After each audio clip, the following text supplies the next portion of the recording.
Hi, and welcome to episode 8 of the 21st Century Pharmacist Show. This week I've been bombarded with questions about some of the new recommendations that have come out about coconut oil and saturated fat and butter and saturated fat. So I think that today the most prevalent question that I've had by far this week in the past few days has been about this saturated fat thing. So what I want to try to do is let's forget all the hype, let's forget all the emotion, and let's go back to the research. And that's what I want to do today. So today I don't typically have research in my hands, but there's so much that I want to make sure that I don't miss and that we cover, that I think that it's important today that I have some research printed out here, and I want to make sure as I do this live and as it's released later that I give you good quality information, because one of the greatest things that I teach in the OptiLife RX program is that you need to learn to be the CEO of your own health. Now, we need to use good knowledge and good information from the medical community, from the pharmacy community, from all these different communities that we can use, but we need to compile that information and see what we think is most relevant and what makes the most sense. Unfortunately today, many times there are other factors that come into play when recommendations are made, sometimes other than just our health. And so while that's an important part of what we're doing, I want to always use science. And what I base my entire program on, the OptiLife RX program, and I talk about it in every class, is this a science-based program. And I want to make sure that before I go into this, I want everybody to understand, not only is this what I teach, this is exactly the way that I live and that I eat and that my family eats. Now, obviously, if I didn't think it was the right thing and I didn't think the science backed what we were teaching, it's not something that I would do, and it's certainly not something that I would have my wife and children do. My entire team eats this way, the OptiLife team, my family. This is what we live. This is not just what we teach people to do. So let me start with that preface. I am not going to change anything that I'm doing based on the most recent research that they put out there, because I'm not sure that it's grounded in the most significant research that we need. So I'm going to just read so that I make sure I don't miss some things and remind myself of some things. And I want to start with an article from August 11, 2015 from the British Medical Journal, okay? And I also want to make a point that Japanese cardiologists and Japanese heart associations, they don't even look at total cholesterol and they don't look at saturated fat intakes and things because they don't even think that it's that significant of a factor. So I just want to put out there what different organizations do and what people are saying and what the research says. So from the British Medical Journal, August of 2015, the headline says saturated fat consumption is not associated with mortality. Mortality means death. So when you hear mortality today, and you're going to hear it a few times in this article, mortality means death. So saturated fat consumption not associated with death. So let's make that perfectly clear right now. Consumption of saturated fats is not associated with all-cause mortality, cardiovascular disease, coronary heart disease, ischemic stroke, or diabetes. So I want to read that again because I think this really gets to the heart of the matter very quickly. Consumption of saturated fats is not associated with all-cause mortality, cardiovascular disease, coronary heart disease, ischemic stroke, or diabetes. In contrast, however, consumption of trans fats is associated with all-cause mortality, total coronary heart disease, total cardiovascular disease. And so they go through and they make this big list of things that trans fats are associated with, saturated fats are not associated with.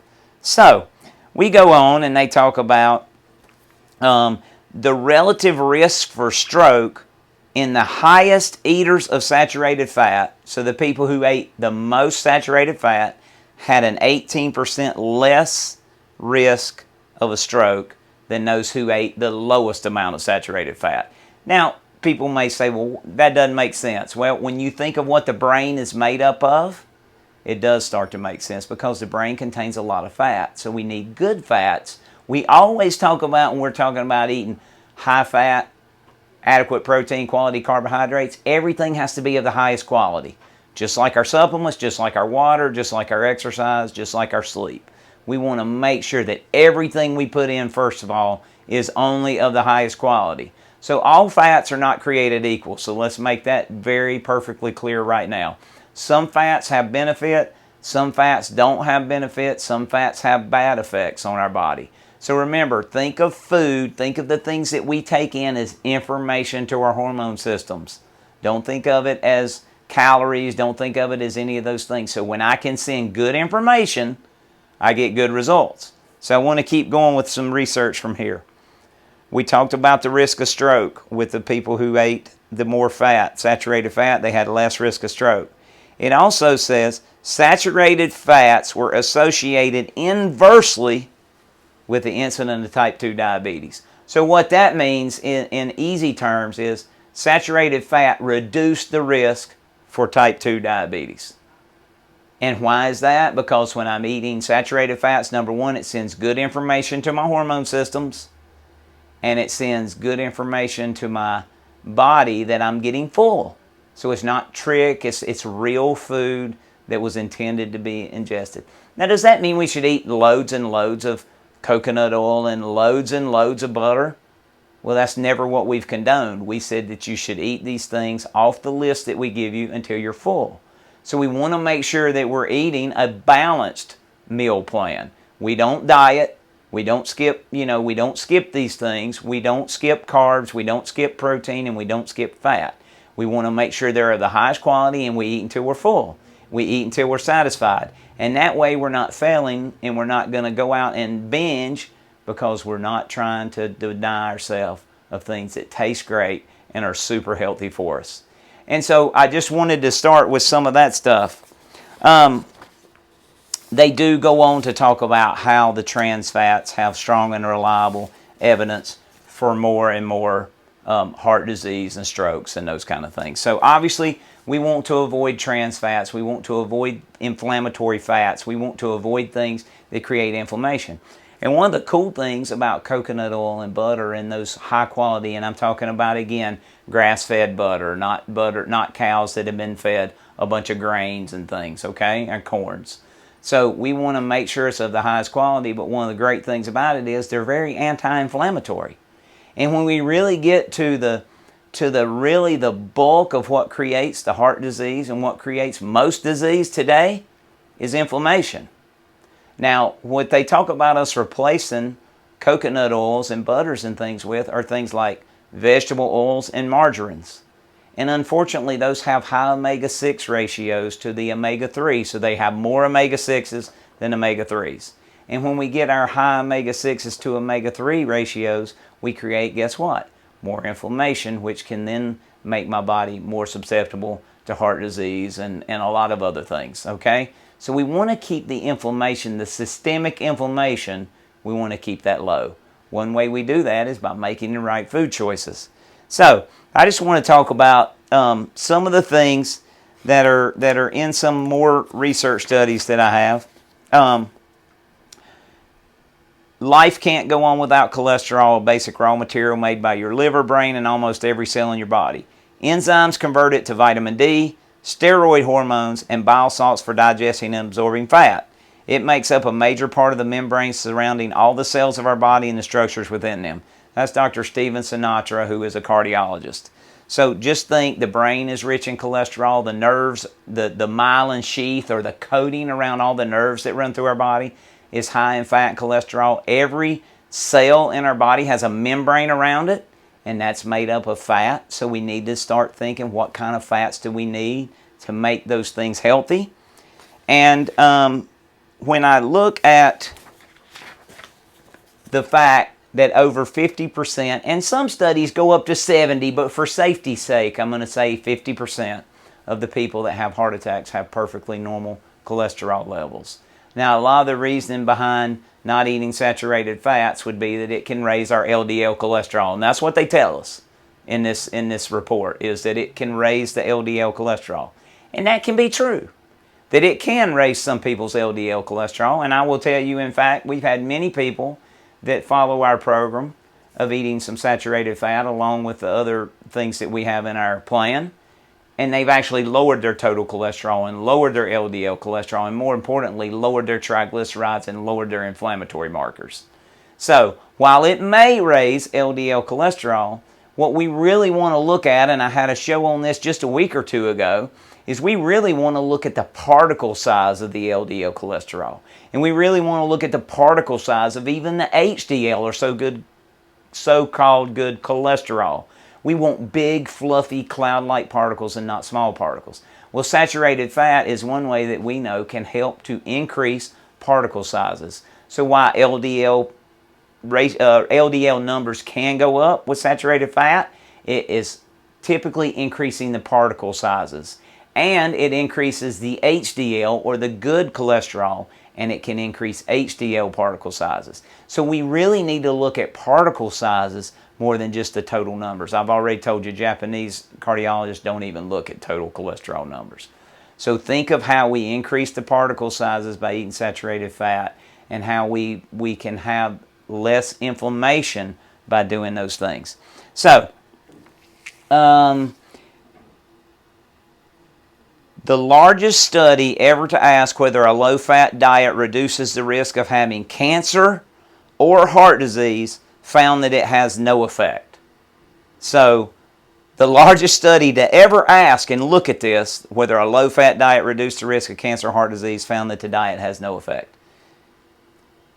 The biggest, probably the biggest and longest running heart study of all is the Framingham Heart Study, Framingham, Massachusetts. So, monitored heart disease in more than 5,000 residents, and here's what they found, or here's actually what the study director said in 1992, which was 44 years after the conclusion of the study. We found that people who ate the most cholesterol, ate the most saturated fat, and ate the most calories weighed the least and were the most physically active. Now, I find that to be true all the time in the OptiLife RX program. We have people right now that have been 7 weeks out. Garrett actually had a coaching session with one yesterday. Stephen was a diabetic, type 2, 7 weeks since he's come through the summit. He's down 25 pounds. His doctor has discontinued all his diabetes meds. His A1C went from 7.7 to 6.2 in 7 weeks. He feels like $1,000,000. He's doing more activity than ever. He runs his own business. He thinks clearer. He just said, I feel amazing. And he did that because he's given his body the most efficient fuel source that it has, period, that any of our bodies have, which is fat. When we eat the right fats, the body will burn fat. It's a more efficient fuel. Research from Duke University has shown it's the most efficient fuel, one of the most efficient fuels, if not the most efficient fuel we can need. It burns cleaner than protein. It burns cleaner than carbohydrates. It creates less oxidation. And oxidation, think of damage or rusting. Think of a nail that gets rusty. That's oxidation. So if I can eat things that reduce my body's oxidation levels, if I can eat things that reduce my body's inflammation, and if I can reduce the stress that's on my body by eliminating the sugar and the inflammatory foods like the omega-6s, or limiting those, I can create an ideal environment to not have as much heart disease, to not have as much cancer, to not have type 2 diabetes. And so that's what we're looking at. I don't want people to get overly concerned when they hear these things, because what we're talking about is a very balanced plan, a very balanced eating plan that does include some saturated fats. It does include some mono and polyunsaturated fats. It does include very high quality grass-fed, grass-finished protein. And it does include unlimited amounts of the right carbohydrates. So we're not cutting them out, but we're going to eat only very high nutrition, high nutrient, high quality, high fiber carbohydrates. And we encourage people to eat more of those than anything, as many as they can stand. And when we can do that, we get the kind of results we get. Now, I gave you an update on a young lady last week that was type 2 diabetic. She was using 4 shots of insulin a day, 3 before her meals and 1 at bedtime. Well, she came in and she's 4 weeks in, not even 4 weeks in yet, but I don't, somewhere about 4 weeks in, close to it now. She has reduced her eliminated her first 3 shots around her mealtime because the doctor's given her a scale to go by. And she's not exceeding the blood sugar scale, so she's not using them. She has reduced her nighttime insulin at bedtime from 70 units to less than 20 because she was getting her blood sugars to go too low during the night from doing that, from even injecting 20 units. She's lost 17 pounds as of our last check, and I'm sure it's more than that now. She feels great. She looks great. Her clothes are loose. Her pants, her shirts are looser. And I'm going to tell y'all how she did it. She's following the OptiLife program, which includes saturated fats. Okay, it doesn't include an overabundance of them, but we think that the research supports the amount that we're recommending people eat. And she's not starving to lower her blood sugar. She's eating more than she's ever eaten. And so is Stephen, the guy that I told you about a minute ago that's lowered his A1C and his weight and his meds are gone. So just understand, I want to base everything on science, but even to me, more important than science is practical results of real people. And that's what that I'm most concerned with. What kind of results do we get for people who come through the program, for people who watch the show? What kind of results do we see? What kind of stories do we hear? What kind of lives are we able to change when we follow this program? So, before we panic, before we get all upset, I'm not changing anything that I'm doing based on this. I'm not changing anything that I'm teaching, but I'm making sure that you are the CEO of your health based on the latest research and what you think is best for you and your family's health. So just because I say it doesn't mean you should do it. Just because another organization says it doesn't mean you should do it. You should do what you believe is the best for you. And you should take all the advice and weigh it out and say, okay, who doesn't have anything to gain from this? What makes the most sense for me? How do I feel when I do this? And what do my numbers look like when I do this? How do my pants fit? How do my shirts fit? How's my exercise? How's my sleep? Because look, here's the bottom line, y'all. I know what works. And I know that we've had tremendous success following this program. And I based it all on science. And when my 21st Century Pharmacist book comes out, you're going to really understand how much science we put behind this. There are references after reference after reference after reference. And so that's one reason people keep saying, when's the book coming out? Well, we're trying to make sure that we've referenced anything that could be considered maybe not mainstream, anything that doesn't fit the mold, right? But I'm telling you, in America, if we keep fitting the mold, we're going to fall into all these categories of heart disease and cancer and diabetes and overweight and obesity. 18% of children today are obese. 18%. That's almost 1 out of 5. About 7 out of 10 Americans are overweight. Almost half of Americans almost 4 out of 10 Americans are obese. So we have to think differently. We have to do things differently if we want different results. So just don't get too caught up in all the hype. We can talk about this again. If it continues to bring more questions, if this show brings more questions about this topic, that's what we'll do the next one on, okay? So just everybody relax. Everybody needs to just look at the entire data, and I want you to think about one thing as we leave. I'm going to reread the quote from the director of one of the biggest heart studies ever in the world, and I want you to think about the fact that in the 1970s, and this is all in my book, there was a report that came out that saturated fat was associated with heart disease. And so in the mid-70s or so is when we started doing all the low-fat craze. And I want you to think about the fact that heart disease is still the #1 killer in America today. Cancer is #2. Obesity, diabetes have skyrocketed since then.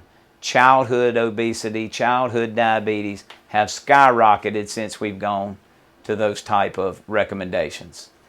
Now remember, we want to keep the inflammation down. We want to keep the body running on efficient fuel. And we want the body to make sure that it's functioning at its highest level no matter what our age.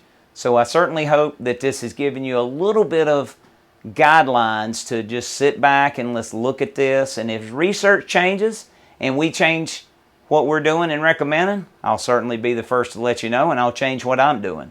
But until then, I'm going to continue to follow it. So I hope this has been helpful. I hope you've enjoyed this. We've had a ton of questions about it. I would really appreciate it if you'd like this, if you'd give us a good review, if you'd give us a good 5-star rating, if you would subscribe to our YouTube channel, like us on Facebook, and share this with people who've been, asking or would be interested to know about this. And we hope to see you next time. And please, as always, think about coming to one of our free wellness workshops so you can learn how to revive, thrive, and optimize. Just movement every hour is proven to help our body utilize sugar and insulin more effectively. And so if we can do those things, we can certainly reduce our risk and support our body's ability to utilize sugar and insulin effectively